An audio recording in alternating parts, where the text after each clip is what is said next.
हर हर महादेव दोस्तों। दोस्तों, हम अत्रि के नेत्रों में विद्यमान गुण चंद्र में पूर्ण रूप से उत्क्रांत और सक्रांत हुए थे, वहां तक पहुंचे थे दोस्तों। तो दोस्तों, आगे बढ़ने से पहले बता दूं कि चैनल को लाइक, सब्सक्राइब और शेयर जरूर करें और अपने संस्कृति को आगे बढ़ाएं। तो दोस्तों, चलो वीडियो को स्टार्ट करते हैं। चंद्र के मन में पत्नी यानी सिर्फ स्त्रीलिंग शरीर नहीं था दोस्तों। उसके अलौकिक व्यक्तित्व को समझकर साथ दे सके, ऐसी सही अर्थ में जिसे पत्नी कह सके, ऐसी कन्या के साथ वह लग्न ग्रंथि से जुड़ना चाहता था, जो उसके साथ काम में खड़ी रहे, जो सही अर्थ में सहधर्मचारिणी हो, जो उसकी बुद्धि प्रतिभा को समझ सके। ऐसी पत्नी वह चाहता था। ऐसी स्त्री न मिले तो चंद्र के लिए विवाह का कोई अर्थ नहीं था दोस्तों। अत्रि, अनसुया को और सभी लोगों को ऐसा लगता था कि चंद्र को कोई सर्वगुण संपन्न पत्नी मिले तो अच्छा। एक दिन चंद्र घूमता घूमता एक झील के किनारे आया। निसर्ग के साथ एकात्मकता साधकर वह तल्लीन हुआ था। चंद्र को सौंदर्य समाधानी चंद्र बड़ा हुआ दोस्तों। उसके पास शीतलता थी, सौम्यता थी, शांति थी, शौर्य था, प्रकाश था, कुछ करने का उसे उत्साह था। शक्ति और बुद्धि के वैभव के साथ उसमें पूरा भाव भरा हुआ था दोस्तों। उसे दुनिया बदलने की चाह थी। चंद्र ने कई जीवन बदले, जगत को हरा भरा करने का प्रयत्न किया। वैदिक वाङ्मय में उल्लेख है कि चंद्र ने दोस्तों ऐसे हजारों यज्ञ किए। आज मंडप बांधकर किए जाने वाले यज्ञ जैसे यज्ञ नहीं थे दोस्तों। इसलिए यज्ञ होने से उस समय संस्कृति उत्क्रांत होती थी। ऐसा एक यज्ञ हुआ कि आसपास के 500 मील के विस्तार में मानव समाज संस्कृत होता था। ये यज्ञ महीने, 2 महीने या 6 महीने भी चलते थे दोस्तों। संस्कृति की दृष्टि से यज्ञ की कल्पना बहुत भव्य है। चंद्र ने ऐसे सैकड़ों यज्ञ किए, जगत को शीतल और समाधानी बनाया। उसने जगत को हरा भरा कर दिया। चंद्र ने लोगों में निसर्ग के प्रति प्रेम बढ़ाया। वर्षा की राह देखते मेघमंडल की ओर देखने की स्वार्थी वृत्ति के बजाय ऐसा मोह छोड़कर मेघ की ओर देखने के निस्वार्थ शीतल और दृष्टि लोगों में लाई।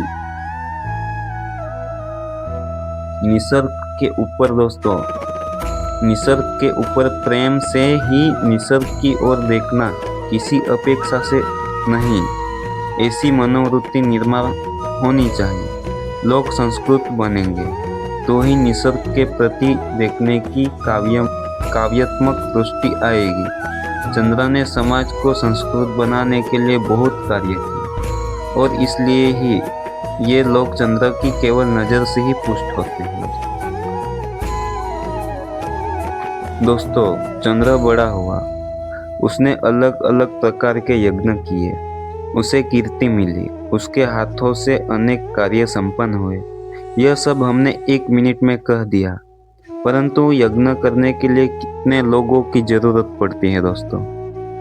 संगठन की आवश्यकता होती है दोस्तों, और ऐसी अनेक बातें चाहिए। चंद्र कर्तृत्ववान पुत्र था। उसने किए हुए यज्ञों से अत्रि और अनसुया अत्यंत खुश हुए।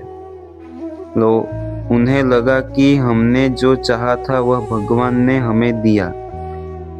चंद्र के कारण जगत में शीतलता, शांति और समाधान आया। चंद्र के पास शौर्य था, बुद्धि का सामर्थ्य था, वैभव का सामर्थ्य था, कर्तृत्व था और सौंदर्य भी था। चंद्र अतिशय सुंदर था। कोई भी मनुष्य उसके पीछे पागल हो जाए। बूढ़े भी उसके पीछे पागल होते थे दोस्तों, तो युवाओं का तो क्या ही पूछना। उसमें शारीरिक सौंदर्य की प्रभा होती थी दोस्तों, परंतु कर्तृत्व और बुद्धि से आई हुई प्रभा भी थी। उसकी आंखों में रहे हुए भाव देखकर मनुष्य उसके सामने नतमस्तक हो जाते थे। मूल बात ही आंख की है। जिसकी आंखें अच्छी वह व्यक्ति अच्छा।